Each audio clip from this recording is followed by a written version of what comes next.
नमस्ते गुरुजी। जय गुरुजी महाराज। जय गुरुजी साथ संगत जी।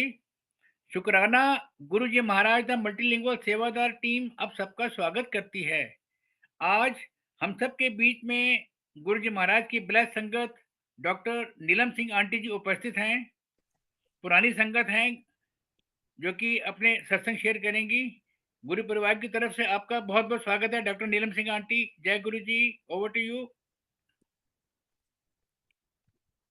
जय गुरु जी। जय गुरु जी आंटी।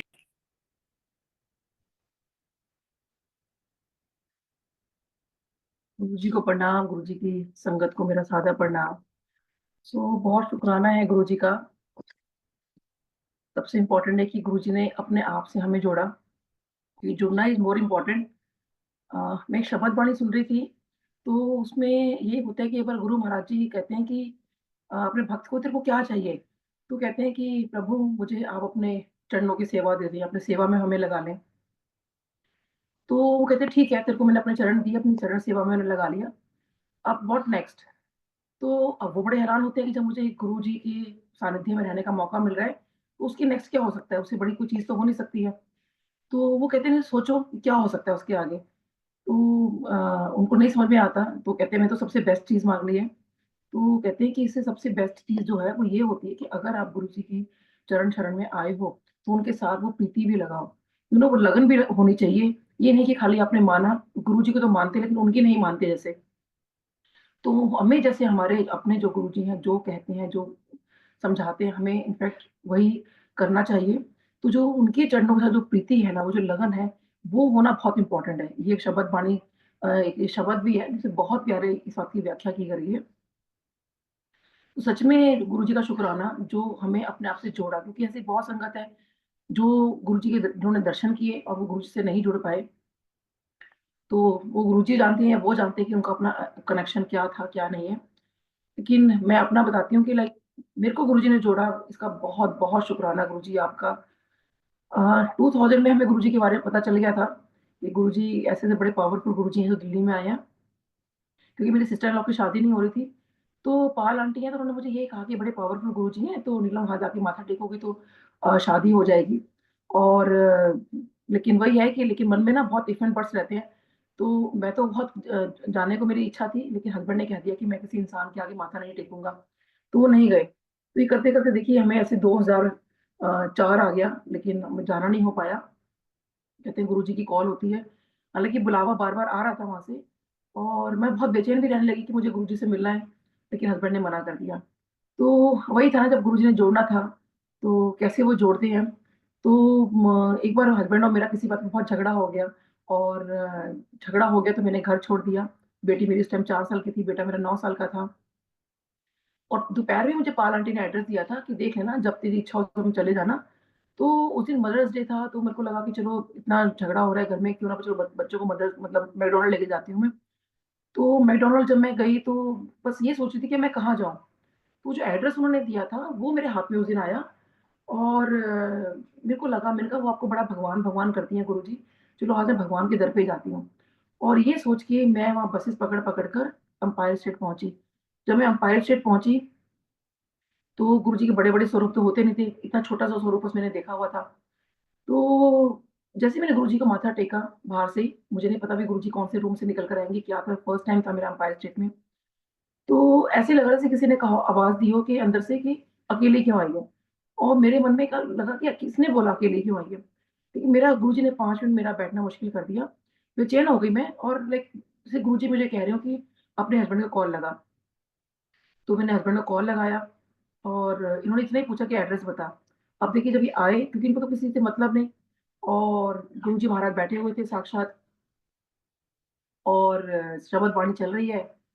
तो ये आते हैं, संगत बैठी हुई है और कहते हैं बड़ी ज़ोर से कहते हैं, "चल उठ यहाँ से" and he was very loud कि चल उठ यहाँ से। सो मैंने इशारा भी किया कि गुरुजी बैठे हुए हैं, इनको कोई मतलब नहीं।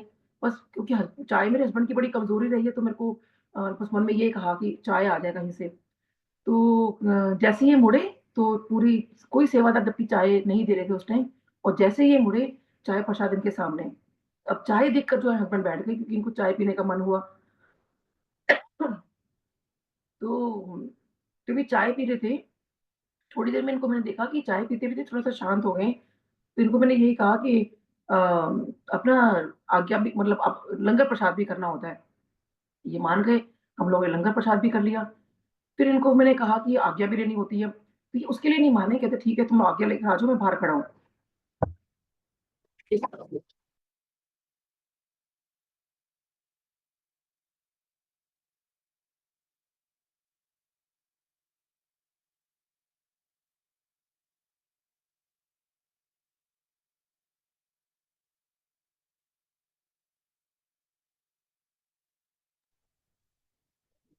तो ठीक है, ये अपना बाहर चले गए, मैं बेटे को लेकर गुरुजी के पास गई, माथा टेका। जैसे ही मैंने माथा टेका गुरुजी, तो गुरुजी मुझे कहते, "तू होर दर्शन की चाहिए है?" एकदम से मुझे समझ नहीं आया, गुरुजी ने एकदम से ऐसे बोल दिया, तो "की नाम है तेरा?" मैंने कहा, "गुरुजी डॉक्टर नीरम।" जब गुरुजी ने जैसे ही पूछा, "तो होर दर्शन की चाहिए है?" तो मुझे लगा कि पहले तो मैंने ये सोचा था कि मेरा इतना झगड़ा हुआ, मतलब मेरे को ये गुरुजी से ये पूछना है कि मेरा झगड़ा क्यों हुआ? मेरी क्या गलती थी उसमें? लेकिन माथा टेकते हुए मुझे ऐसा लगा कि आना तो मेरी सिस्टर इन लॉ की शादी के लिए था। तो मैंने कहा, "गुरुजी उसकी शादी नहीं हो रही, आप शादी करा दें।" तो मैंने ना बहुत पहनी हुई थी, तो वो गुरुजी ने पहले दिन ही मुझे कहा कि सारी रिंग्स उतार दो। तो मैंने कहा, "ठीक है गुरुजी।" मैंने घर जाके पहला काम यही किया कि मैंने सारी रिंग्स उतार दी और दोबारा कभी नहीं पहनी। फिर गुरुजी कह रहे, "तू होर दर्शनों की चाहिए है?" तो मैंने कहा, "नहीं गुरुजी बस आप शादी करा दो।" तो फिर गुरुजी मेरा नाम पूछा, बच्चों के बारे में पूछा, कहाँ रहते हो, कितने क्लिनिक हैं, हस्बैंड कहाँ काम करते हैं? तो मुझे लगा शायद डे 1 गुरुजी सबसे ऐसे पूछते होंगे, ये प्रोटोकॉल होता होगा। तो नहीं पता था गुरुजी बहुत ज़्यादा बात नहीं करते, तो इसके लिए भी बहुत शुकराना गुरुजी जो अपने डे 1 में से इतनी बात की। और एक-एक गुरुजी क्वेश्चन मेरे से पूछते जा रहे थे और नेक्स्ट उनका होता था, "तू होर दर्शनों की चाहिए, तू होर दर्शनों की चाहिए।"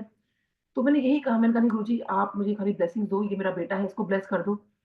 फिर गुरुजी होर दर्शनों की चाहिए, मैंने गुरुजी बाहर मेरी बेटी है, उसको ब्लेस कर दो। "ये तो होर दर्शनों की चाहिए।" मैंने गुरुजी बाहर हस्बैंड है, उनको ब्लेस कर दो। "ये तो होर दर्शनों की चाहिए।" मैंने गुरुजी मुझे ब्लेस कर दो। तो होर दर्शनों की चाहिए। तो सोचिए रब मुझे देने के लिए बैठे थे और मैंने सिर्फ ब्लेसिंग्स के अलावा कुछ नहीं माँगा। तो कहते हैं ना कि मन में मेरे आज जैसे बहुत आज मैं सोचती हूँ कि कई लोगों ने मुझे कहा कि आंटी आपने गलती नहीं कर दी, आपने ठीक है ब्लेसिंग्स तो माँगी लेकिन काश आपने गुरुजी को माँग लिया होता। तो मेरे मन में ये बात दिमाग में आ गई, मैंने कहा कि बात तो सही है और बचपन से सोच रखा था कि कभी मुझे अगर भगवान मिल गए, क्योंकि जैसे मैं जब श्री राम जी की कथा या श्री कृष्ण जी की कथाएँ पढ़ती थी, तो एक तो शुकराना जिन देवी-देवताओं को, सब भगवानों को मैंने माना कि उनको मैं इतनी रिलीजियस रही बचपन से कि शायद उनकी कृपा से मुझे गुरुजी मिले, क्योंकि बचपन से मेरा एक क्वेश्चन होता था उनसे कि श्री राम जी आपके गुरु हैं, मेरे गुरु क्यों नहीं है? कृष्ण जी आपके गुरु हैं, मेरे क्यों नहीं गुरु? मेरे को मेरे गुरुजी कब मिलेंगे? तो देखिए कहाँ बचपन की एक इच्छा थी जो गुरुजी ने भी पूरी की, भगवान ने मेरी पूरी की। तो इधर मतलब जब मेरे को क्या बोल रही थी? एक मिनट। तो हाँ जी, सो जब गुरुजी ने ये बोला ना कि लाइक और दर्शन की चाहिए और मैंने जब गुरुजी को उनके रूप में नहीं माँगा, तो मन में मेरी ये चीज़ आ गई कि लाइक मैंने कहा गुरुजी मैं आपको क्यों नहीं माँगा मैंने आपको? और जब पता था कि मोक्ष की प्राप्ति जो है सबसे बेस्ट होती है, आइडली यही होना चाहिए कि हमें भगवान से मोक्ष माँगना चाहिए, उनको माँग लेना चाहिए, उससे बेस्ट तो कुछ नहीं। और देखिए हमारे गुरु महाराज कितने अच्छे हैं कि हमें ना हर पल, हर चीज़ का जवाब भी देते हैं। तो मैं कोई सत्संग सुन रही थी, अब मुझे ये भी याद नहीं वो किसका सत्संग था, लेकिन गुरु महाराज जी ने मुझे आंसर जो करना था, कहते हैं ना हमारे प्रैक्टिकल गुरु हैं, हर बात का हमें आंसर करते हैं। तो वो जो सत्संग था वो ये था कि ऐसी कोई एक संगत थी, उन्होंने अपने किसी जानने वाले को वहाँ भेजा और ये कहा कि देखो वैसे तो गुरुजी ज़्यादा बात करते नहीं हैं, लेकिन अगर गुरुजी ने कोई बात की, तो उनसे ना सीधा मोक्ष माँग लेना आप। तो क्योंकि वो महाशिव है, वो मोक्ष दे सकते हैं आपको। तो अब वो कहने लगे ठीक है। अब जो उनके जानने वाले थे, वो वहाँ पर गए और गुरुजी ने जैसे ही पूछा कि तेनू की चाहिए है? तो उन्होंने कहा गुरुजी आप तो हमें मोक्ष दे दो। क्योंकि वो प्रिपेयर होकर आए थे घर से, उन्होंने कहा था कि अगर बाय चांस पूछ लें, तो ये बात बोल देना। अब देखिए मेरे को कैसे आंसर मिलता है इस बात का, तो मुझे एकदम से लगा, मैंने कहा वाक़ई देखा मेरे से भी गलती हो गई, मुझे भी ये माँग लेना चाहिए था। तो मैंने ब्लेसिंग्स तो माँगी लेकिन मुझे ना ये भी माँगना चाहिए था। अब देखिए गुरुजी इनको क्या आंसर करते हैं, गुरुजी कहते हैं, "अंकल ऐसा है, एकदम से चीज़ें नहीं माँगते हैं। जैसे गरम-गरम चाय अगर आप पियोगे तो मुँह जल जाता है ना, ऐसे डायरेक्ट अगर आप मोक्ष माँगोगे, तो हो सकता है कि कुछ चीज़ जल जाए या कुछ हो जाए। इसलिए सबसे पहले अगर आपने करना है तो मेरे से आप ब्लेसिंग्स माँगो।" तो आप संगत जी सोचिए कि मैंने तो ब्लेसिंग्स ही माँगी थी, तो कैसे भाई गुरुजी ने मेरे को आंसर किया कि जो तूने किया बिल्कुल ठीक किया। तो शुक्राना मालिक आपका कि जो हर पल आप हमें जवाब देते हो, हमें पल-पल हमें बताते हो कि हमें नेक्स्ट क्या करना है, कैसे करना है। तो उसका सच में बहुत-बहुत शुक्राना।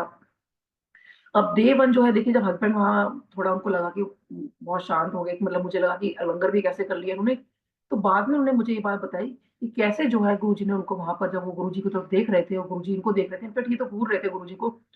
तो कोई संगत बीच में आई होगी, इनका ध्यान बटा और इन्होंने जैसे थोड़ा-सा आँख ऐसी क्लोज़ की चाय पीते-पीते, तो ये वहाँ गुरुजी ने क्या नज़ारा दिखाया कि वहाँ पे कोई एम्पायर स्टेट नहीं है, कोई संगत नहीं बैठी है और साक्षात गुरुजी महाराज जो हैं, पूरा जो हमारा यूनिवर्स है, क्योंकि मेरे हस्बैंड तो इज़ अ फोरेंसिक एक्सपर्ट, बाल में से खाल निकाले हुए लोगों में से है। वो तो उन्हें किसी को भी नहीं मानते वो, लेकिन वहाँ इन्होंने डे 1 देखा कि गुरुजी जो है इस ब्रह्मांड के ऊपर, इस यूनिवर्स के ऊपर बैठे हैं और उनके इर्द-गिर्द जो है, सारी की सारी जितनी आकाश गंगाएँ होती हैं, गैलेक्सीज़ होती हैं, वो गुरुजी के इर्द-गिर्द घूम रही हैं। तो इन्होंने ये सोचा ये कोई साधारण इंसान तो नहीं है तो महापुरुष, चलो मैं बैठ जाता हूँ। ये मन में इनके थॉट आया। कैसे देखिए गुरुजी ने इनको डे 1 ये दिखा दिया था कि वो इस ब्रह्मांड के मालिक हैं और देखिए वो मोक्ष दे सकते हैं, वो लाइफ दे सकते हैं। ये भी मेरी लाइफ में हुआ कि आज मैं जो मेरे को लाइफ मिली है वो गुरुजी ने मेरे को लाइफ दी। 2010 में आप लोगों को याद होगा कि डेंगू हुआ था और मेरे जो प्लेटलेट थे वो आ गए थे 10,000 इन द मॉर्निंग और आई थिंक शाम होते-होते तो और भी कम हो गए होंगे। तो डॉक्टर्स, मतलब मैं एडमिट हो गई थी हॉस्पिटल में, हालाँकि जगह नहीं मिल रही थी मेरे को, डॉक्टर्स ड्यूटी रूम होता है, वहाँ डॉक्टर्स ने अपनी जगह छोड़ी, मैं वहाँ एडमिट हुई और डॉक्टर आए शाम को और मेरे को बहुत सीवियर पेन एब्डोमेन होता है, लोअर पेन एब्डोमेन। मैं बहुत तड़प रही थी, तो डॉक्टर्स को मैंने कहा, "डॉक्टर साहब मेरे को कुछ भी दवाई दो, कुछ भी करो, आप मेरे को ठीक करो।" तो उन्होंने कहा, "हम ऐसी कंडीशन में आपको दवाई कुछ भी नहीं दे सकते हैं आपको, क्योंकि सबको पता है कि डेंगू का ऐसा कोई प्रॉपर इलाज है नहीं, आप खाली क्रोसिन दिए जाओ।" और तो उन्होंने कहा, मैंने कहा, "डॉक्टर साहब कुछ भी करिए, मैं मेरे को बर्दाश्त नहीं हो रहा।" तो ख़ैर उन्होंने कोई मुझे एक इंजेक्शन लगाना था, तो उन्होंने कहा कि देखिए हम लगा तो रहे हैं, लेकिन हम इसके बारे में कुछ कह नहीं सकते। बस मन में बस मैं गुरुजी को याद करे जा रही थी। तो ख़ैर एनीवे जो भी उन्हें इंजेक्शन लगाया, फिर मेरे को हस्बैंड को बोला कि फटाफट अपना जो ये ब्लड अरेंज करो। जितना उन्होंने माँगा था मेरे को उतना भी पूरा नहीं मिला और कहीं से 4 अरेंज हुआ, 4 यूनिट, जो कि 3 ही मेरे पास पहुँचा, शायद किसी को बहुत इमरजेंसी थी तो 1 उनको दे दिया गया। तो अब उधर से जब डॉक्टर्स आते हैं, सब कुछ मेरे को ब्लड चढ़ाया गया, सब कुछ हुआ। अब उसके बाद थोड़ा बहुत मुझे उससे रिलीफ़ मिला। तो लेकिन जब शाम को जब डॉक्टर आए तो आई रिमेंबर कि मेरा अल्ट्रासाउंड भी उन्होंने किया था। तो सारा चेकअप करने के बाद वो हस्बैंड को बाहर ले गए, रूम से बाहर लेके गए और मेरे हस्बैंड को कहते हैं कि डॉक्टर साहब we are very sorry to say आपकी वाइफ के पास सिर्फ 15-20 मिनट बचे हैं। तो सोचिए कि अगर किसी हस्बैंड को उनके हॉस्पिटल में उनके डॉक्टर्स जूनियर सीनियर ये बात कह रहे हैं कि उनकी वाइफ के पास सिर्फ 15-20 मिनट बचे हैं, तो उनकी क्या हालत होगी। तो जैसे माँ काली को अपनी मदर मानते हैं और गुरुजी को और माँ काली को ये अरदास करने लगे कि ये इन दोनों ने उनकी लाइफ में क्या किया। कि बच्चों को क्या जवाब दूँगा, इसकी मम्मी को क्या जवाब दूँगा, बहुत ये। और डॉक्टर्स कह रहे हैं कि आप जाके मिल लो, उनके पास ज़्यादा वक़्त नहीं है। तो ये बाहर खड़े हुए थे, इनकी हिम्मत नहीं हुई कि रूम में आने की।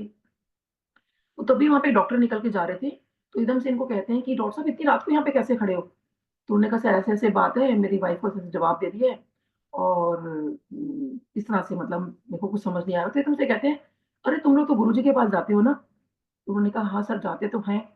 तो कहते हैं, "लो अब चलो अपनी वाइफ से मिलवाओ।" तो वो डॉक्टर अंदर आए और जब अंदर आए तो कहते हैं, "आपको कैसा लग रहा है?" तो थोड़ा बहुत मेरे को ठीक लग रहा था। मैंने कहा, "सर थोड़ा मुझे ठीक लग रहा है।"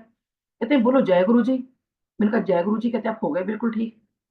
तो सोचिए संगत जी, जय गुरु जी बोलने में कितनी ताकत है कि वो डॉक्टर ने अ, उनको सिर्फ़ पता था कि कोई गुरु जी हैं और जय गुरु जी बोला जाता है, तो उन्होंने मेरे से जय गुरु जी बुलवाया, जबकि हम जय गुरु जी बोलना बहुत ट्रेंड में नहीं था उस टाइम। तो कैसे जय गुरु जी बोलने में कितनी ताकत है कि मैं आप सबके सामने सत्संग शेयर कर पा रही हूँ। और देखिए ये भी कैसे काउंटर कन्फर्म किया कि जो ये लाइफ़ है, ये सब गुरु जी देने वाले हैं। तो उसी दौरान क्या हुआ कि जब मैं ठीक होकर, मतलब जब मैं अ, ठीक हो गई, लेकिन जब मैं घर वापस आई तो डॉक्टर्स ने ये कहा कि मे बी अ मिरेकल, लेकिन आपकी वाइफ के पास ना 10-12 दिन का टाइम है। अगर वो टाइम अगर इनका निकल जाता है, तो ये बच जाएँगी, लेकिन हो सकता है अगर रिलैप्स हो गया तो कुछ कह नहीं सकते। तो वो मेरे हस्बैंड ने ये बात मुझे उस टाइम तक नहीं बताई थी, बाद में बताया उन्होंने मेरे को सारा। और वो जो 10-12 दिन थे, वो हमारे निकलने, मतलब हस्बैंड की तरफ से निकलने बहुत मुश्किल हो रहे थे कि कैसे हम लोग निकालें। तो देखिए, कहते हैं ना कि जो भगवान शिव हैं, वही आपको लाइफ़ देते हैं। तो उन उस दौरान क्या हुआ कि मैंने एक दिन ड्रीम देखा और गुरुजी देखिए मेरे को कैसे कहते हैं गुरुजी परीक्षा भी लेते हैं। तो हुआ ये था कि हमारे घर में जिस दिन मैं ठीक होकर आई थी अपने घर में, तो 10 दिन के बाद ही हमने सत्संग रखवाया था। किसी ने कहा था कि आप सत्संग रखवा लो। लेकिन मेरी बीमार पड़ने की वजह से हमने सोचा कि सत्संग नहीं रखवा पाएँगे, क्योंकि सत्संग जो है मतलब ऑब्वियसली फर्स्ट टाइम करेंगे, तो मैं तो बिल्कुल ठीक नहीं थी, बिल्कुल फ्रेजाइल हो चुकी थी, बहुत मेरी वीकनेस आ गई थी। तो मैं मन में सोच रही हूँ कि गुरुजी और मैं थोड़ा बीमार भी पड़ना शुरू हो गई थी, तो किसी और रीज़न से। तो वो सब मेरी प्रॉब्लम थी प्लस ये मेरा बीच में हो गया। तो मैं मन में सोच रही हूँ मैंने कहा गुरुजी को मैं बोलती हूँ अरदास लगाती हूँ कि गुरुजी आपका सत्संग है, तो सत्संग में तो सारा कुछ सारा जो पूड़ियाँ होती हैं वो भी और सब कुछ देसी घी में होगा। लेकिन यहाँ तो फाइनेंशियली थोड़ा डाउन हो गए थे हम लोग और तो गुड़िया जो है तेल में तलवाएँ, घी में तलवाएँ क्योंकि इतना तो हम अफोर्ड नहीं कर पाएँगे घी में तलवाना। तो सोचिए मेरे गुरुजी रात को देखिए सपने में आते हैं और मुझसे कहते हैं कि कोई नहीं तो पूड़ियाँ तेल में तलवा लें लेकिन सत्संग करवा ले, फिर सत्संग के बाद तू किसी से मिल नहीं पाएगी। तो मैं सुबह उठी, मेरे को बड़ी हैरानी हुई कि गुरुजी ने ऐसे कैसे कह दिया कि सत्संग के बाद मैं मिल नहीं पाऊँगी। अब उधर से हस्बैंड को लगा कि वो 10-12 दिन का टाइम दिया तो पता नहीं हो सकता है कि पता नहीं क्या होने वाला है। और फिर बेटे ने कहा कि मम्मी फिर हम सत्संग ही नहीं करवाते। तो मैंने कहा नहीं लेकिन गुरुजी ने ये भी तो कहा है ना कि सत्संग करवा ले। मैं किसी से मिलूँगी, नहीं मिलूँगी दैट इज़ डिफरेंट थिंग क्योंकि मेरे को गुरुजी की बात माननी है कि सत्संग करवा ले और पूरियाँ जो हैं वो तेल में तली जाएँगी। सो हम लोगों ने सत्संग रखवाया। अब 12:30 बजे का सत्संग था दिन में और सोचिए फर्स्ट सत्संग है और मैं सत्संग में हम लोग रो रहे हैं। वो खुशी नहीं थी, खुशी होते हुए खुशी नहीं थी क्योंकि ये था कि सत्संग के बाद पता नहीं मेरा क्या होने वाला है। तो जब रात के 12 बजे तो जहाँ दरबार लगा था हम लोग वहीं सोए और जब 12 बजने में 5 मिनट था, तो मुझे लगा कि पता नहीं अगला दिन जैसे गुरुजी ने कहा कि सत्संग के बाद तू मुझसे मिल नहीं पाएगी। तो अब हस्बैंड को, बच्चों को मैंने बहुत प्यार किया और फिर पता नहीं मैं कब सो गई। तो वैसे तो मैं थोड़ा लेट उठती हूँ लेकिन अगले दिन जब मैं सुबह सो के उठी, गुरुजी को प्रणाम किया और लेकिन मुझे हैरानी हुई कि तो गुरुजी ने तो ये कहा था कि सत्संग के बाद मिल नहीं पाएगी, तो मैं ऐसे कैसे? मैं तो ज़िंदा हूँ। तो मैंने अपने आप को ठीक से देखा कि मैं वाक़ई मैं ही हूँ ना, तो उसके बाद मेरे को बड़ी हैरानी हुई।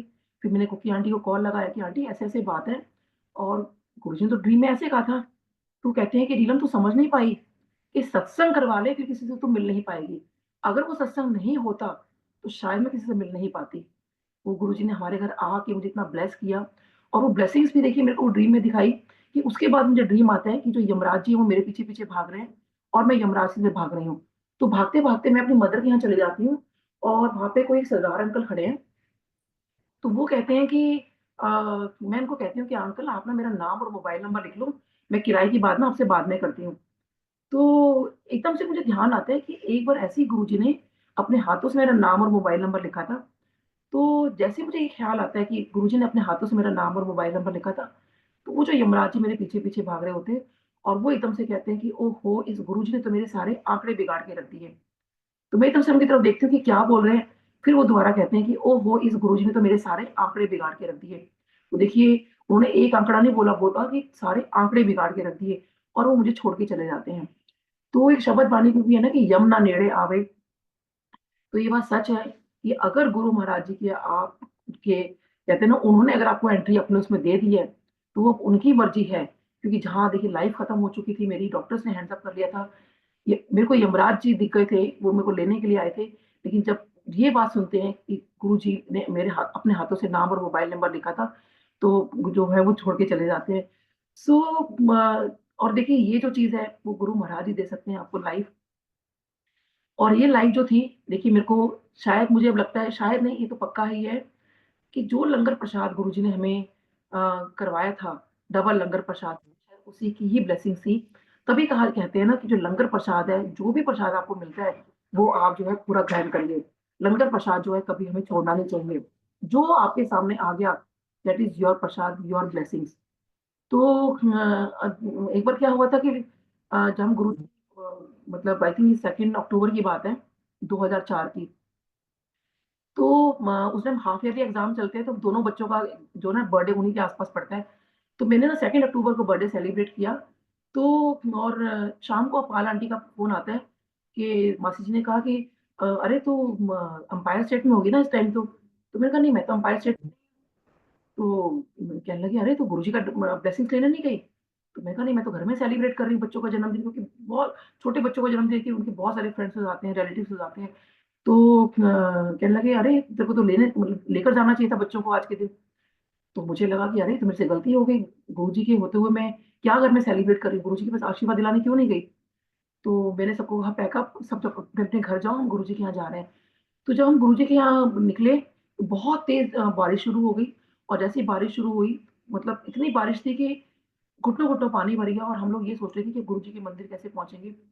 खैर हम किसी तरह से गुरुजी के मंदिर पहुँचे, बहुत लेट हो गए थे, क्योंकि एक फैमिली थी जो बाइक पे जा रही थी, बहुत छोटे बच्चे थे, उनको हमने कहीं रास्ते में ड्रॉप किया। कहने का मतलब है, हम स स जहाँ पे पहुँचे, इस एम्पायर स्टेट जब पहुँचे, तो बहुत देर हो चुकी थी, आई थिंक शायद पौने 12 बज रहे थे, जहाँ तक मुझे याद है। अब इतनी लेट पहुँचे तो वहाँ पे सेवादार आंटी कहने लगी कि आंटी आने का आपका टाइम है? तो मैंने कहा, आंटी ऐसे-ऐसे बात है, थोड़ा बच्चों का जन्म था, बारिश हो गई तो लेट हो गई। कहते आज तो गुरुजी वैसे ही बहुत गुस्से में हैं, तो आज तो दर्शन पॉसिबल नहीं है। तो कहती अच्छा आपने लंगर किया?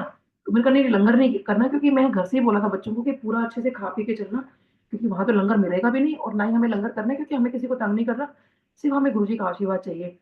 तो उन्होंने कहा लंगर किया? मैंने कहा नहीं, नहीं लंगर नहीं करना, हम लोग आंटी यहाँ तक फुल है, बच्चों को अगर आशीर्वाद मिल जाए, बच्चों का जन्मदिन है। तो वो कहने लगी नहीं, नहीं आज तो बहुत मुश्किल है। फिर वो चले गए, फिर जो भी सेवादार आता जा रहा था, उसका यही क्वेश्चन होता था, लंगर किया? और उनको मैं यही आंसर करती थी कि नहीं, लंगर नहीं करना, आज बेटे का जन्मदिन है, अगर हमें गुरुजी का आशीर्वाद मिल जाए तो। तो एक आंटी देख रहे थे, वो कहने लगे, "आंटी ऐसा करो, अंदर चले जाओ, अगर गुरुजी की कृपा होगी तो गुरुजी के दर्शन हो जाएँगे।" तो क्योंकि गुरुजी, उन्होंने ये कहा था कि गुरुजी अपने रूम में जा रहे हैं, बैक से जितने दर्शन हो सकते हैं उतने आप कर लो। और वही हुआ, गुरुजी अपने रूम में गए, इतना सा दरवाज़ा खुला हुआ था, और वहीं से मैंने माथा टेका और मेरा रोना छूट गया। फिर रानी की आंटी के कहने पे अंदर चले गए कि डाँट खा लेंगी, कोई बात नहीं। हम अंदर गए, तो अंदर वाले सेवादार पूछने लगे, "आंटी लंगर किया?" तो मैंने उनको वही आंसर कि नहीं-नहीं हम यहाँ तक फुल है, लंगर नहीं करेंगे, बच्चों का जन्मदिन है, अगर गुरुजी का आशीर्वाद मिल जाए तो। हर सेवादार आते जा रहे हैं, यही क्वेश्चन पूछते जा रहे हैं कि लंगर किया? और मैं हर किसी को मना करती जा रही हूँ कि लंगर नहीं करना। अब सडनली मैंने देखा कि मेरे साथ जो है मेनका गांधी आंटी बैठे हुए थे। तो जब वो बैठे हुए थे तो उनको मैंने कहा, "aunty I just want to say thanks to you." She said, "for what?" So मैंने उनको बोला, "just because of you I left the non veg." And she asked me how? तो उनको मैं पूरा बताने लगी कि उनकी वज़ह से मेरा नॉन-वेज कैसे छूटा। तो वो बड़ा खुश हुईं। तो अब गुरु महाराज जी की देखिए, कहते हैं ना कृपा, वो अपने रूम से निकल कर आए, जो एम्पायर स्टेट में जब आप 2 सीढ़ियाँ उतरते हो, तो साइड में गुरुजी कभी-कभी वहाँ बैठ जाया करते थे। तो गुरुजी वहाँ पे जो है वो जाकर बैठ गए, और तो मेनका गांधी आंटी, गुरुजी ने हमारी तरफ तब तक नहीं देखा, और हम लोग वहाँ बैठे हुए चारों। तो मेनका गांधी आंटी उनको कहती हैं, "Guruji you know she left the non veg." तो गुरुजी ने हमारी तरफ देखा, तो गुरुजी मुस्कुराए, कहते हैं, "वधिया कित्ता।" तो उसके बाद काफ़ी देर हम बैठे रहे। लग रहा था जैसे सबने कहा था कि गुरुजी बहुत गुस्से में हैं, आज तो सबको बहुत डाँट पड़ रही है। मैं कहा कोई नहीं, आज गुरुजी की डाँट ही खा लेंगे। लेकिन अब गुरुजी के दर्शन तो हो गए ना हमें। और फिर गुरुजी ने बहुत देर से हमें ऐसे इशारा करके, जैसे गुरुजी ऐसे बुलाया करते थे, इशारा करके हमें ऐसे बुलाया, और गुरुजी कहते हैं, "लंगर किया?" तो मैंने कहा, "नहीं Guruji, I was just about to say." Guruji कहते हैं, "पहले लंगर कर कर आओ, फिर बात करना।"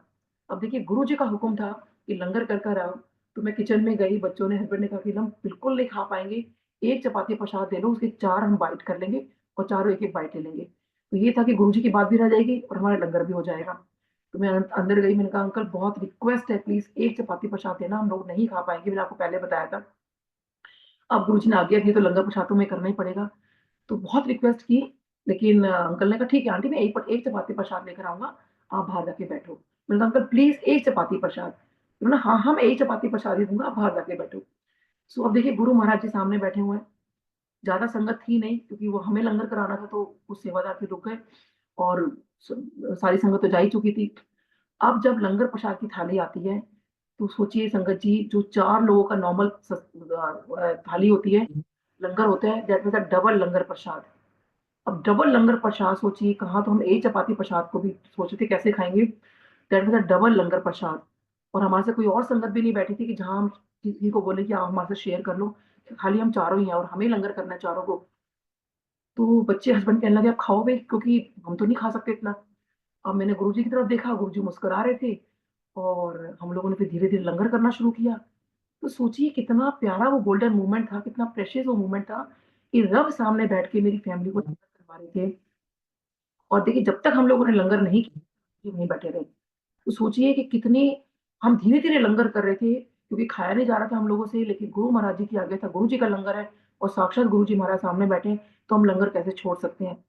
तो संगत जी, मैं आज भी ये बोलना चाहती हूँ कि अगर आप ये मानते हैं कि साक्षात गुरु जी, जब सीधे सत्संग में आप जा रहे हो, साक्षात गुरु जी वहाँ बैठे हुए हैं, फिर भी लोग जो है लंगर प्रसाद छोड़ देते हैं, कहीं तो आप क्या समझ रहे हो, गुरु जी वहाँ बैठे नहीं हैं? वो आपको देख नहीं रहे? वो तो उनकी जो सहस्त्र आँखें हैं, वो तो हर जगह से आपको देख रहे हैं। तो अब क्योंकि उस टाइम गुरुजी वहाँ मेरे साथ सामने बैठे हुए हैं, वो मुस्कुराते जा रहे हैं और सोचिए कि उनकी वो मुस्कुराते रहे और हम लंगर करते रहे। सो बहुत-बहुत शुकराना गुरुजी, बहुत शुकराना आपका। सो उसके बाद फिर गुरुजी ने, फिर जब हमने लंगर प्रसाद कर लिया, फिर गुरुजी ने हमें बुलाया और मेरा ना, मैं जब भी गुरुजी के चरण छुआ करती थी ना, तो गुरुजी ना हमेशा मेरे से पूछते थे, "की नाम तेरा?" मैं कहती थी, "गुरुजी डॉक्टर नीलम।" हमेशा। तो मैं मतलब मन में सोचती थी कि ना गुरुजी ना हमेशा मेरा नाम भूल जाते हैं, गुरुजी को मेरा नाम ही याद नहीं रहता। तो मैं जैसे ही माथा टेकने लगी, मैंने कहा फिर ना गुरुजी अभी फिर बोलेंगे, "की नाम तेरा?" तो मन में सोच रही हूँ ये बात, तो एकदम से गुरुजी कहते हैं, "होर नीलम आंटी।" तो मैं एकदम हैरान, मैंने कहा मतलब मन में इतनी खुशी कि गुरुजी ने मेरा नाम लेके आज बोला कि होर नीलम आंटी। लेकिन मन में बस ये आया कि गुरुजी मुझे आंटी क्यों बोल रहे हैं? क्योंकि नहीं पता था उस तब तक कि गुरुजी आंटी अंकल बोलते हैं सबको ऐसे। तो लेकिन मुझे अंदर से बहुत अजीब लगने लगा कि क्योंकि उस टाइम शायद मैं 34 या 35 इयर्स की थी। तो लगा कि इतनी यंग को तो मेरे को मतलब आंटी क्यों बोल दिया गुरुजी ने? मैं इतनी ओल्ड लगने लगी हूँ क्या? लेकिन वो चलो, तो गुरुजी का कहने का तरीका था कि आंटी अंकल बोलते हैं गुरुजी। सो वो तो ख़ैर हमें बाद में पता चला। उसके बाद फिर गुरुजी ने मुझे कहा कि फिर वही मैंने कहा गुरुजी आज बच्चों का जन्मदिन है, ऐसे आज तो बेटे का है, बच्चों का दोनों का बनाया है, तो गुरुजी कहते हैं अच्छा फिर तो कल्याण हो गया। तो फिर लेकिन मेरे मन में होता है ना बीइंग अ मदर कि नहीं गुरुजी कुछ और बोले बच्चों के बारे में। तो मैंने कहा नहीं गुरुजी बच्चों का जन्मदिन, बेटे का जन्मदिन है। अरे फिर तो कल्याण हो गया। लेकिन नहीं पता था, देखिए अगर वो बोल रहे हैं कि कल्याण हो गया तो कितनी बड़ी बात है। मैंने कहा नहीं गुरुजी आज मतलब लग रहा था कि कुछ गुरुजी और बोले। मैंने कहा गुरुजी बेटे का जन्मदिन है। हाँ, हाँ, फिर तो कल्याण हो गया। बड़े प्यार से गुरुजी मुस्कुरा रहे थे और ये बात बोल रहे थे। फिर गुरुजी ने कहा कि चल तू अपनी ना सहेलियों को और अपने पेशेंट को लेकर आना, मैं ब्लेस करूँगा। तो मैंने कहा ठीक है गुरुजी। फिर गुरुजी कहते हैं ना हुन वेख तेरे नाल की होंदा है। तो मैंने कहा गुरुजी क्या? कहते तू देखिए जा, ਹੁਣ तेरे नाल की होंदा है। सो बस संगत जी वही है कि गुरुजी ने तो उसी टाइम मेरी पूरी स्कैनिंग कर ली थी। अब लाइफ में देखिए ऐसा नहीं है कि मेरे अप एंड डाउन्स नहीं होते, बहुत टाइम ऐसा आता है कि तकलीफ भी होती है, सब कुछ होता है, बहुत सारी चीज़ें लाइफ में हुई हैं। और लेकिन गुरुजी ने महाराज जी ने जब ये बात कह दी थी कि हुन वे तेरे नाल की होंदा है, तो फिर मन में यही आता है कि गुरुजी को तो सारा पता है ना, तो वो मेरी टेक केयर कर रहे हैं। सो बहुत-बहुत शुकराना गुरुजी आपका। उसके बाद फिर जब हम लोग निकलने लगे, फिर गुरुजी ने वही जैसे बहुत सारी बातें की। हस्बैंड से पूछा, "कहाँ काम करते हो?" उन्होंने कहा, "सफदरजंग में।" तो फिर गुरुजी कहते हैं, "अच्छा सफदरजंग में? तो डॉक्टर तो मेरा एक काम करा देगा?" तो हमने कहा, "हाँ जी, हाँ जी गुरुजी काम हो जाए काम करा देंगे।" तो गुरुजी ने कहा, "चलो फटाफट पेन और पेपर लेकर आओ।" तो फटाफट एक पेन और एक बुकलेट थी छोटी वाली, उसका अरेंजमेंट हुआ। तो उस वक़्त गुरुजी ने अपने हाथों से मेरा नाम और मोबाइल नंबर लिखा था। कि हाँ जी, बताओ। मेरा गुरुजी डॉक्टर नीलम और अपना मैंने मोबाइल नंबर बताया। तो वो दिन था, तो वही बात मुझे याद आती है। तो यमराज जी के सामने ये बात मैं सोचती हूँ कि एक बार ऐसे ही गुरुजी ने अपने हाथों से मेरा नाम और मोबाइल नंबर लिखा था। और फिर हस्बैंड वो कहते हैं, "ठीक है डॉक्टर, फ़ोन आ जाएगा, काम करा देना।" तो मैंने कहा, "हाँ जी, हाँ जी गुरुजी, आपका काम हो जाएगा।" तो वैसे तो मैं कौन होती हूँ देखिए उनका काम कराने वाली, तो गुरुजी मेरी तरफ देखे, देखते ही कहते हैं, "काम ते कद का हो गया?" अब बड़ी हैरानी कि काम तो अगर हो चुका है तो फिर गुरुजी कह रहे हैं कि काम करवा देना। तो ठीक है, ख़ैर हम लोग फ़ोन की वेट करते रहे, हमारे पास फ़ोन नहीं आया और जब वहाँ पे हम गए, छोटू भैया हैं, तो बेसिकली उनकी वाइफ़ की डिलीवरी थी सफदरजंग हॉस्पिटल में, तो उनको मैंने कहा, "आपने फ़ोन तो किया नहीं?" तो कहते हैं, "आंटी मुझे भी नहीं पता था, जब गुरुजी ने आपको बोला था ना कि काम ते कद का हो गया, तो वो बेसिकली बेबी बॉय सुबह ही हो चुका था।" तो वो गुरुजी ने हमें क्या ब्लेस करना था, क्या था, देखिए वो गुरुजी जाने। और वो शायद नाम और मोबाइल नंबर जो लिखा, वो इसीलिए लिखा कि मेरे को लाइफ़ देनी थी, कि उन्होंने अपने यहाँ पर मेरी एंट्री कर ली थी। और जो डबल लंगर प्रसाद उस दिन हमें करवाया, वो शायद कहते हैं ना कि लंगर प्रसाद में सब ब्लेसिंग्स हैं। तो मेरे ही नहीं, आई थिंक हम चारों को ही गुरुजी ने लाइफ़ ब्लेस की। सो बहुत शुकराना गुरुजी, जो आप सिंपल देखिए लंगर प्रसाद से, उनकी शब्द वाणी से, उनके गुणगान सुनने से ही गुरुजी कितना कल्याण कर देते हैं। अब देखिए जब गुरुजी ने मुझे ये भी आज्ञा दी कि अपनी सहेलियों को और अपने पेशेंट्स को लेकर आना, तो ठीक है, मैं फ्रेंड्स को तो ये बात बताने लगी कि भी ऐसे-ऐसे गुरुजी हैं और इस तरह से ना मतलब है, लेकिन अब पेशेंट्स को कैसे बताऊँ? क्योंकि उस टाइम तो गुरुजी को कोई ज़्यादा जानता भी नहीं था, तो बहुत मेरे लिए ऑड होता था कि भई पेशेंट के सामने में सत्संग कर रही हूँ या पेशेंट्स को मैं बोल रही हूँ गुरुजी के बारे में। अब लेकिन क्योंकि गुरुजी की आज्ञा रही है, तो इसलिए मैंने गुरुजी का सत्संग जो है पेशेंट के साथ थोड़ा शेयर करना शुरू कर दिया। तो मेरे एक पेशेंट एक आते थे वो लोग, तो पूरी फैमिली इनफैक्ट मेरी पेशेंट रही। तो उनमें से जो उनका बेटा ना हमेशा मेरे को विश कर रहे हैं कि उसकी आदत थी। कोई भी हमारा चीज़ हो जाए, एनिवर्सरी हो, बर्थडे हो, तो उस दिन जिस दिन हम रात को गुरुजी के पास गए थे उस दिन 2 अक्टूबर को, तो म उन्होंने कहा कि उस दिन उसका फ़ोन नहीं आया। जब फ़ोन नहीं आया तो अच्छा, इससे पहले मैं एक चीज़ और शेयर कर दूँ कि जिस दिन ये 2 अक्टूबर की बात है जब गुरुजी ने हमें ब्लेसिंग्स दी, तो जब हम लोग क्योंकि बाहर निकलने लगे और जैसे ही जब वो निकलने लगे, तो अंकल ने हमें फिर बुलाया। तो सिंघा अंकल आए हमारे पास कि आंटी डॉक्टर आंटी आपको गुरुजी बुला रहे हैं। तो मैं गई, हाँ, मैंने कहा, "हाँ जी गुरुजी।" तो गुरुजी ने एक एनवेलप दिया, एक व्हाइट कलर का एनवेलप था और उसमें गुरुजी ने अपने हाथों से 2 अक्टूबर 2004 लिखा और गुरुजी लिखा और ऐसे इशारा किया कि इसको खोलो। तो ऑब्वियसली गुरुजी ने बोला है कोई एनवेलप दे रहे हैं, तो मैंने वो एनवेलप खोला, तो उसमें 2 स्वरूप थे गुरुजी के ब्लेस किए हुए और जो गले में पहनने वाले थे। और देखिए, जब से हम गुरुजी से जुड़े थे ना, कुछ महीनों से तो बेटा ना मेरा हर किसी से वो स्वरूप माँगता था कि मेरे को अंकल कब मिलेगा, मुझे कब मिलेगा, आंटी मुझे दिलवा दो, मम्मी आप गुरुजी से बात कर लो, गुरुजी आपसे इतनी बातें कर लेते हैं। तो मैंने कहा बेटा जिस दिन गुरुजी देंगे, तब देंगे, मैं माँगूँगी नहीं ऐसे गुरुजी से। और देखिए उनके बर्थडे वाले दिन जिस दिन मैंने दोनों बच्चों का बर्थडे सेलिब्रेट किया, गुरुजी ने एनवेलप में जो मेरा बेटा इतने महीनों से माँग रहा था, वो लॉकेट्स वो जो स्वरूप था गुरुजी का ब्लेसिंग, वो दोनों बच्चों को उस दिन मिला और दोनों ने गले में पहन लिया। सो आज भी देखिए वो एनवेलप डेफ़िनिटली सँभाल के रखा हुआ है। तो ऐसे भी अच्छा फिर मैं अब वापस आती हूँ। तो जब मैंने अपने पेशेंट को उनका फ़ोन नहीं आया तो मुझे थोड़ा लगा कि हमेशा उसका फ़ोन आता है, आज क्यों नहीं फ़ोन आया? अगले दिन उस बच्चे का फ़ोन आता है कि आंटी सॉरी मैं कल कर नहीं पाया, मैं यहाँ पे मुंबई में आया हूँ अपनी मम्मी को लेकर। तो उनकी मम्मी को एक्चुअली बाद में मुझे मुझे पता चला कि 6 महीने का टाइम दिया था, उनकी मम्मी को हेड एंड नेक का कैंसर था।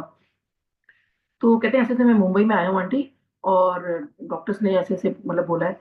तो मैंने कहा अब गुरुजी ने एक दिन पहले मुझे बोला था कि तेरा कोई पेशेंट प्रॉब्लम है तो लेकर आना। तो मैंने कहा भई ये तो यही पेशेंट तो नहीं है कहीं? तो उनको मैंने बताया भी कि मैंने कहा आपको पता है ना कि मैं किसी गुरुजी के पास जाना शुरू हुई हूँ तो आप देखो गुरुजी ने ऐसे बोला था तो आप दर्शन करने चलो गुरुजी की जगह। तो मैंने कहा आंटी अभी तो हम मुंबई में हैं लेकिन चलो मैं दिल्ली आता हूँ तो फिर मैं आता हूँ। तो सोचिए उस बच्चे का फेथ देखिए कि डॉक्टर आंटी ने बोला उनकी कोई गुरुजी हैं और मैं उसी फेथ उनके उस फेथ से और जो से गुरुजी ने मुझे आज्ञा दी थी, तो उसका अपने उसने अपने छोटे भाई को भेजा और अपनी मदर को भेजा। तो हम लोग जो हैं उनको मैं मंदिर लेके गई गुरुजी के पास। तो देखिए बेटा एक जगह बैठा है, मदर एक जगह बैठी हुई है। तो उनको मैंने इशारा किया कि मैं अभी हाथ धोकर आती हूँ कि लंगर प्रसाद करने के बाद हम हाथ धोने जाया करते थे। तो आजकल तो हाथ धोने का ट्रेंड ही नहीं है। लंगर प्रसाद के बाद हाथ धो के फिर गुरुजी की आज्ञा ली जाती थी। तो मैं हाथ धोने बाहर गई और लेकिन जैसे मैं जब एंट्री कर रही थी, ये सोच के कि मैं गुरुजी को मिलवा देती हूँ कि गुरुजी आपने मेरे पेशेंट्स को बुलाया था, तो मेरे ये पेशेंट ऐसे-ऐसे प्रॉब्लम के अंदर है। अभी कुछ बोल भी नहीं पाई हूँ, अभी तो मैं एंट्री कर रही थी अंदर। गुरुजी ने बेटे को इधर से बुलाया, मदर को उधर से बुलाया। तो उन लोगों ने ये सोचा कि शायद डॉक्टर आंटी ने बता दिया होगा कि भई दोनों आए हैं, लेकिन मैंने तो कुछ बताया नहीं था। अब गुरुजी को तो सभी जाना, वो तो जान ही जाना है और उनको बुलाया और गुरुजी उनको कहते हैं, "हाँ जी, दसो।" तो उन्होंने सारा कुछ बता दिया कि गुरुजी ऐसे-ऐसे बात है, जो भी उनकी प्रॉब्लम थी उनकी मदर की, उनको जो कैंसर था। तो गुरुजी कहते हैं, "कल्याण हो।" तो अब उनको लगा कि गुरुजी पता नहीं क्या-क्या कुछ बोलेंगे, बस गुरुजी ने इतना ही उनको बोला कि कल्याण हो। तो वो मेरे पास जब हम बाहर मिले तो मैंने कहा गुरुजी ने क्या बोला आपको? कहते हैं आंटी गुरुजी ने तो खाली इतना ही बोला कल्याण हो और तो कुछ बताया नहीं, कुछ ऐसा कुछ कहा नहीं क्योंकि हर कोई इंसान चाहता है ना थोड़ा जो भी वो सुनना चाह रहे थे, उनको कल्याण हो बट कोई ज़्यादा बड़ा नहीं लगा और मुझे भी लगा कि बस गुरुजी ने इतना ही कहा कि कल्याण हो। देखिए कल्याण हो अगर गुरुजी बोल दें तो कितनी बड़ी बात है। तो उसके बाद फिर उन्होंने और भी 2 बार गए, वो लंगर किया तो उसके बाद उनकी मम्मी का ऑपरेशन था, तो बहुत लंबा ऑपरेशन चला 8 से 10 घंटे शायद इतनी ज़्यादा ही और डॉक्टर्स ने ये कह दिया था कि 6 महीने का उनके पास टाइम है, 6 महीने भी डॉक्टर्स ने कहा कि शायद वो भी बहुत ज़्यादा है, हो सकता है उससे पहले वो चले जाएँ। अब देखिए उनके 3 छोटे बच्चे और ऑब्वियसली हर बच्चा या हर कोई फैमिली मेंबर चाहता है कि कोई भी इसका फैमिली मेंबर है उसको किसी तरह बचा सकें और इसी विश्वास से वो गुरुजी के पास गए थे कि उनकी मम्मी की लाइफ एक्सटेंड हो जाए। और लेकिन डॉक्टर्स ने साफ कह दिया कि वो बहुत मुश्किल है उनका बचना। अब देखिए गुरु महाराज की जब कृपा होती है ना, क्योंकि देखिए वो लाइफ जो दे सकते हैं वो वही दे सकते हैं। ये 2004 की बात है संगत जी, और अभी 2025 है, and that my patient she is still alive. वो आज भी देखिए जब भी कभी ट्रीटमेंट के लिए आते हैं तो हमारी ये बात ज़रूर उठती है कि कैसे 2004 में ब्लेस किया था और आज भी वो मेरी पेशेंट बिल्कुल ठीक है। थोड़ी बहुत दिक्कत है हमको बोलने में, लेकिन वैसे देखिए गुरुजी ने कितनी लाइफ दी और कितने साल हो गए हैं इस बात को। ऑलमोस्ट आई थिंक 21 साल होने वाले हैं। तो कहाँ डॉक्टर्स ने कहा था कि 6 महीने भी बहुत ज़्यादा टाइम बता रहे हैं वो। ऐसे ही गुरुजी ने मुझे देखिए ठीक किया, और लाइफ तो दी गुरुजी ने। मेरे को बैकएक बहुत सीवियर हो गया था। मेरा बैठना-उठना करना बड़ा मुश्किल हो गया था, और गुरुजी ने देखिए 2005 की बात है, 2006 नया साल आने वाला था, और जैसे ही नया साल हुआ, मतलब रात के 12 बजे डांस शुरू हो गया। डॉक्टर्स ने मुझे कहा था कि चल पाओ, यही गनीमत की बात है। डांस तो मैं तो ज़िंदगी भर के लिए भूल जाऊँ, क्योंकि डांस का मुझे बहुत शौक रहा, और मैंने पहले ही क्वेश्चन यही पूछा था कि मैं डांस कर सकती हूँ? तो उन्होंने कहा कि नहीं, डांस तो ज़िंदगी भर नहीं कर पाओगे आप। और देखिए गुरुजी महाराज जहाँ बैठे थे बड़े मंदिर में, तो मैं बड़े मंदिर में राइट हैंड साइड की जो विंडो थी वहाँ पे खड़ी हुई थी, और वहाँ खड़े होके सिर्फ़ मैं क्लैप कर रही थी, और गुरु महाराज जी की तरफ मैं देख रही थी, और गुरुजी ने मेरी तरफ देखा और मेरे को इशारा किया कि आके मैं डांस करूँ। तो मुझे विश्वास नहीं हुआ कि गुरुजी मुझे कह रहे हैं। तो फिर गुरुजी ने मुझे फिर इशारा किया कि आके डांस करो। तो मैंने कहा गुरुजी मैं? तो क्योंकि मैं इधर-उधर देखने लगी, शायद मेरी फ्रेंड को बोल रहे हैं, इसको बोल रहे होंगे, इसको बोल रहे होंगे। तो उन्होंने कहा नहीं, शायद तेरे को ही बोल रहे हैं। तो फिर मैं नहीं गई डांस करने के लिए, क्योंकि एक ये था कि उनको इतना बैकएक हो रहा है, मैं डांस कैसे कर लूँगी? फिर गुरुजी ने ऐसे माथे पे ऐसे सर ऐसे करा, और फिर ऐसे करा कि आके डांस करो। बड़ा कस के मुझे बोला। फिर ऐसे-ऐसे करके ना बड़ा कस के मेरे को बोला कि आके डांस करो। बस संगत जी, गुरुजी ने इतनी बार बोला और मेरे को कन्फर्म हो गया कि मैं मेरे को ही गुरुजी बोल रहे हैं। तो संगत जी, मैं और मेरा बेटा भागते हुए हम गुरुजी के पास गए, और इतना डांस किया हमने गुरुजी के आगे कि पूछो मत। और देखिए वो दिन है और आज का दिन है। थोड़ा बहुत मेरी वेट की वज़ह से ज़रूर कभी थोड़ी-सी हल्का-फुल्का दर्द हो जाता है, लेकिन वो जो प्रॉब्लम डॉक्टर्स ने कहा था कि ज़िंदगी भर आप खाली चल पाओ, यही गनीमत है। डांस तो ज़िंदगी भर के लिए भूल जाओ। और देखिए कैसे गुरुजी ने डांस करवा के बिल्कुल ठीक कर दिया। तो सिंपल तरीके हमारे गुरुजी के कि आप लंगर प्रसाद करो, आप लाइफ़ को एन्जॉय करो, कि गुरुजी ने कभी नहीं कहा कि सारा दिन जो है आप सिमरन ही करते रहो। गुरुजी एन्जॉय भी कराते थे। गुरुजी के एम्पायर स्टेट में भी जब शबद बाणी लगती थी, उसके बाद जब जैसे ही लंगर लगता था, तो डिफरेंट जो है कभी सूफ़ी सॉन्ग्स हो गए या कोई पंजाबी सॉन्ग हो गए या कोई फ़िल्मी सॉन्ग हो गए, ये सब वहाँ लग जाते थे। शुरू में तो मुझे भी बहुत ऑड लगता था कि ये सॉन्ग्स क्यों चल रहे हैं। लेकिन वो बाद में लेटर ऑन रियलाइज़ हुआ कि देखिए गुरुजी हमें बता रहे हैं कि लाइफ़ को एन्जॉय भी करना सीखो। सो इतना शुकराना है गुरुजी आपका कि छोटी-छोटी चीज़ों में ना लाइफ़ को हम बस ऐसे बस गुरुजी आगे हमारी ऐसी लाइफ़ निकालते रहे, अपना गुरुजी गुणगान करवाते रहे, मैं तो कहती हूँ। सो इससे बड़ी कहते हैं कि लाइक क्या सेवा हो सकती है, और बहुत-बहुत शुकराना है गुरुजी आपका।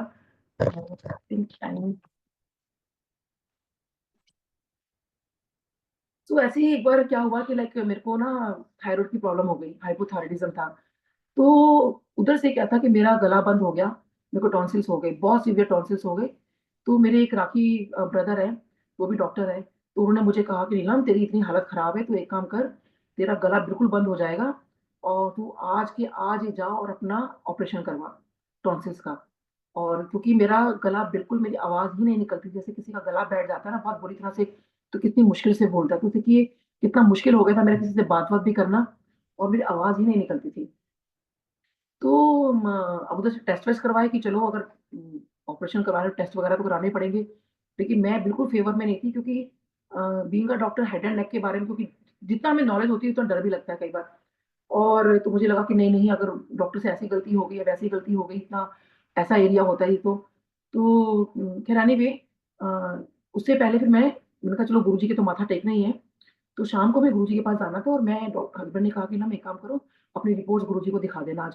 तो मुझे लगा बहुत अजीब लगेगा ना गुरुजी को कोई ब्लड ब्लड टेस्ट रिपोर्ट दिखाएँगे हम ब्लड टेस्ट की। तो उन्होंने कहा कोई बात नहीं, गुरुजी को बता देना कि हाइपोथायरायडिज़्म है। तो मैंने कहा चलो ठीक है, गुरुजी के पास गए, माथा टेका। तो मैंने कहा गुरुजी मुझे ना हाइपोथायरायडिज़्म हो गया है। तो बोला तो जा नहीं रहा था, आवाज़ निकल नहीं रही थी। तो गुरुजी ने कहा पूछा कि? तो मुझे लगा मेरी आवाज़ समझ नहीं आई गुरुजी को। तो मैंने कहा गुरुजी इनको हाइपोथायरायडिज़्म हो गया है। तो गुरुजी ने बड़ी ज़ोर की पूछा मेरे से कि जितनी ज़ोर से गुरुजी ने बोला उतनी ज़ोर से मैंने बोला। मैंने कहा गुरुजी हाइपोथायरायडिज़्म हो गया है। गुरुजी ने बड़ी बड़ी ज़ोर से बोला कि, और उतनी ही ज़ोर से फिर मैंने कहा गुरुजी हाइपोथायरायडिज़्म हो गया है। तो गुरुजी कहते हैं जा। तो मेरे को बड़ी हैरानी हुई, गुरुजी ने कुछ कहा नहीं इतनी ज़ोर की, मेरे को मतलब सुना भी, मेरे को बुलवा भी दिया।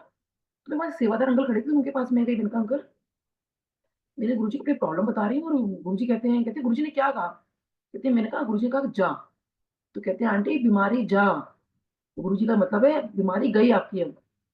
और संगत जी तो फिर जब मैंने दोबारा ब्लड टेस्ट करवाया तो मेरे को कोई हाइपोथायराइडिज़्म नहीं था। और देन सडनली आई रियलाइज़ कि मेरी तो आवाज़ भी निकल रही है, मैं तो बात भी कर पा रही हूँ। तो वो दिन है संगत जी, आज का दिन है, मैंने कोई टॉन्सिल का ऑपरेशन नहीं कराया, कुछ नहीं कराया, कोई दवाइयाँ नहीं खाई। तो सोचिए उस दिन गुरुजी से मैंने बात की, गुरुजी ने कैसे मेरे को वो ऊँचा बुलवा के मेरी आवाज़ ठीक कर दी। और आज भी, और जो मैं बोल रही हूँ, ये सब गुरुजी की कृपा है। सो बहुत शुकराना गुरुजी आपका। हर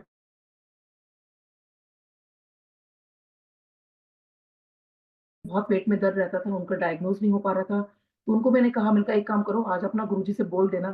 तो ये बाहर खड़े होके कह रहे हैं कि रीना बहुत अजीब नहीं लगेगा मैं गुरुजी से बोलूँगा कि मैं खुद तो डॉक्टर हूँ, गुरुजी से इलाज पूछ रहा हूँ। और मैंने कहा कोई बात नहीं, गुरुजी को बता देना। तो वही हुआ, अंदर गए, माथा टेका, तो गुरुजी को हमने बोला कि उनका गुरुजी ऐसे-ऐसे मतलब उनका हस्बैंड कहते हैं गुरुजी मेरा बड़ा पेट में दर्द है। तो गुरुजी एकदम हँस पड़े, मुस्कुराए, कहते हैं, "ये खुद ते डॉक्टर है, इलाज मेरे को पूछता पिया है।" तो संगत जी गुरुजी को क्या नहीं पता हम क्या बाहर बात कर रहे हैं, क्या नहीं कर रहे हैं। He knows everything. वो जाने-जान है, उनको हर चीज़ के बारे में पता है। और जैसे गुरुजी ने हमें वहमों से दूर रखा, संगत जी हमें कोई वहम नहीं करना, हमें कुछ नहीं करना। एक ऐसे वहम का मुझे याद है कि एक बार नवरात्रे चल रहे थे, तो मेरे मन में बस वहम जैसे आता है कि क्या प्याज खाया करें कि नहीं नहीं खाया करें। तो जैसे देखिए हमारे प्रैक्टिकल गुरु हैं, हर चीज़ प्रैक्टिकल करके दिखाते हैं। जब मैंने सोचा कि क्योंकि जैसे मैंने बताया कि लंगर के बाद ही हम गुरुजी से कोई बात करते थे, तो मैंने कहा चलो पहले लंगर कर लेती हूँ, फिर गुरुजी से आज पूछूँगी गुरुजी नवरात्रों में प्याज खाया करें कि नहीं खाया करें?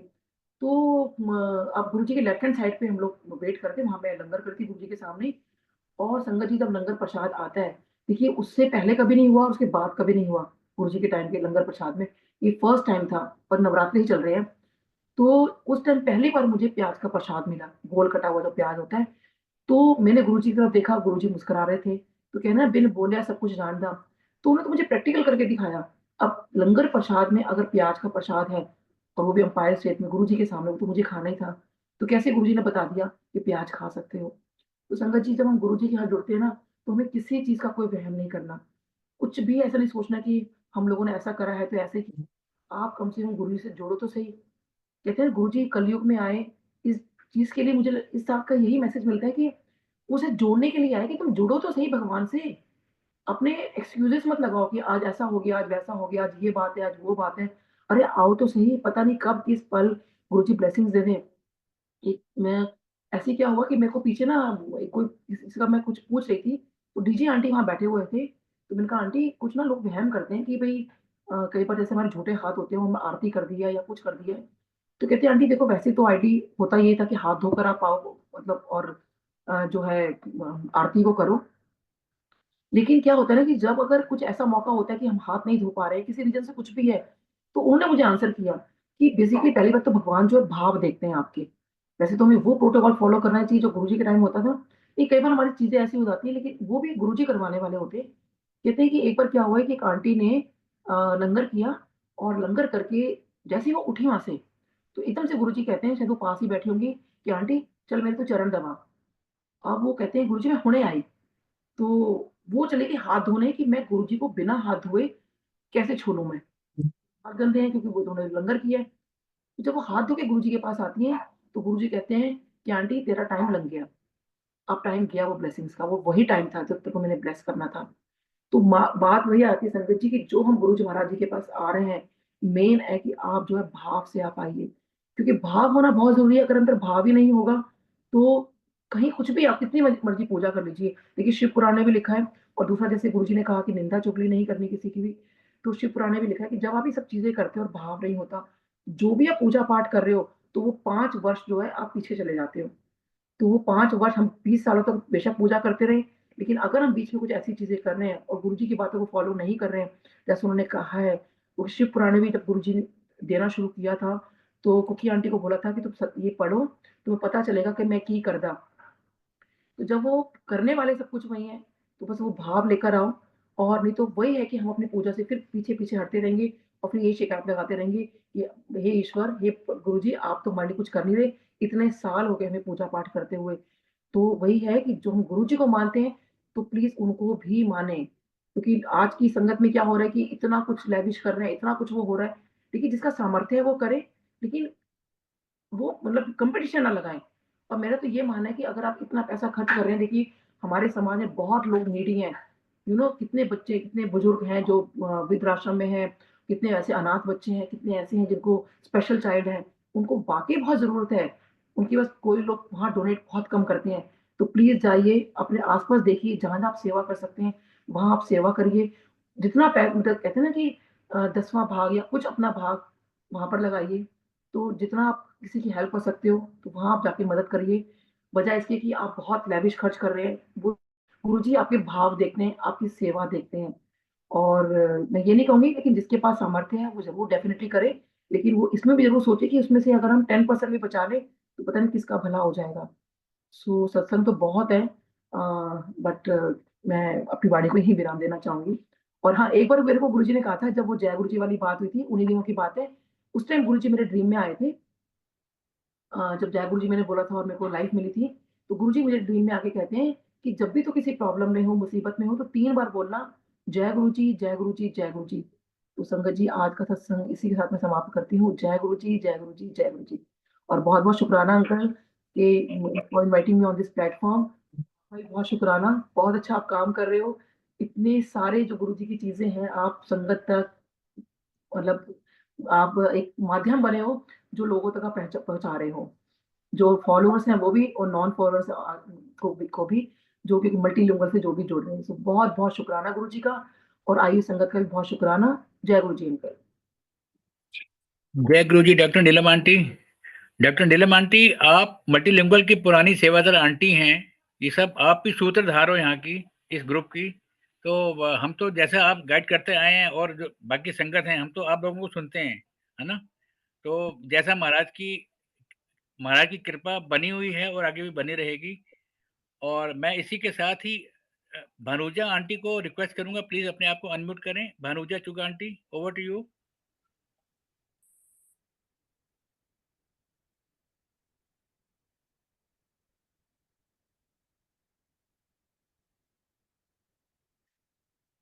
जय गुरु जी, जय गुरु जी, जय गुरु जी। शुक्राना गुरु जी, अनंतम अनंतम शुक्राना गुरु जी। आपने इस सेवा का मौका दिया। शुक्राना मल्टीलिंगुअल संगत, शुक्राना सुरेश वासन अंकल जी का। जय गुरु जी बहुत पावरफुल है, बहुत पावरफुल। बस हमारा फेथ स्ट्रांग होना चाहिए। हाँ जी। गुरु जी को हम अपनी लाइफ सरेंडर कर दे। भूल चूक माफ गुरु जी। ये मेरा पहला सत्संग है, शुक्राना सत्संग आप करवा रहे हैं।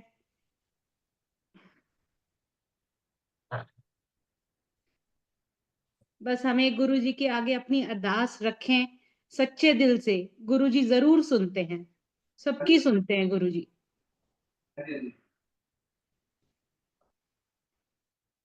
शुक्राना संगत जी, over to you Suresh Vasan uncle. Thank you.